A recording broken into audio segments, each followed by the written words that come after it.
देखिए, अगर मैं अपना व्यू दूं तो इस्लाम एक ही है।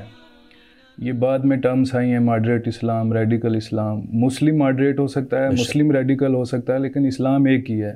इस्लाम वही है जो 1400 साल पहले प्रॉफिट अलैहिस्सलाम ने अरब के अंदर दे दिया, और वो फिर through out the world gradually बढ़ा।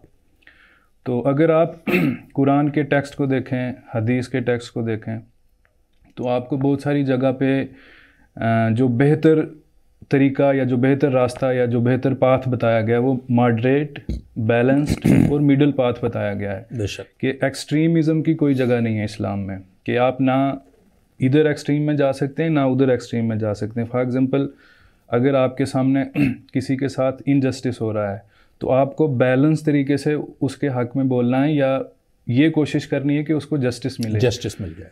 ये बैलेंस अप्रोच रखनी है। ये नहीं कि उसको जस्टिस दिलाते दिलाते आप अपने लिए कोई नुकसान उठा लें। ऑन द अदर हैंड, आप बिल्कुल साइलेंट भी नहीं रह सकते और आप लिमिट भी नहीं क्रॉस कर सकते। तो आपके लिए एक दायरा फिट कर दिया गया है, उसके अराउंड रह के आपको ये बात करनी है।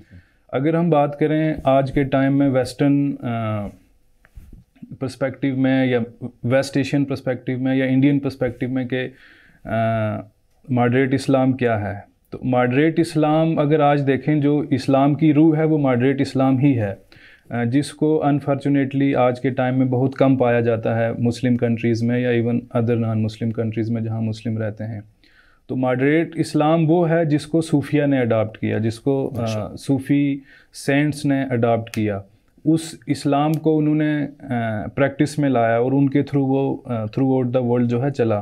अब उसका आप असर देख लें कि सूफिया पूरी क्रिएशन को, या जो यूनिवर्स के अंदर दो ही तरीके से इस जो क्रिएशन बनी है उसको दो तरीके से देखते हैं।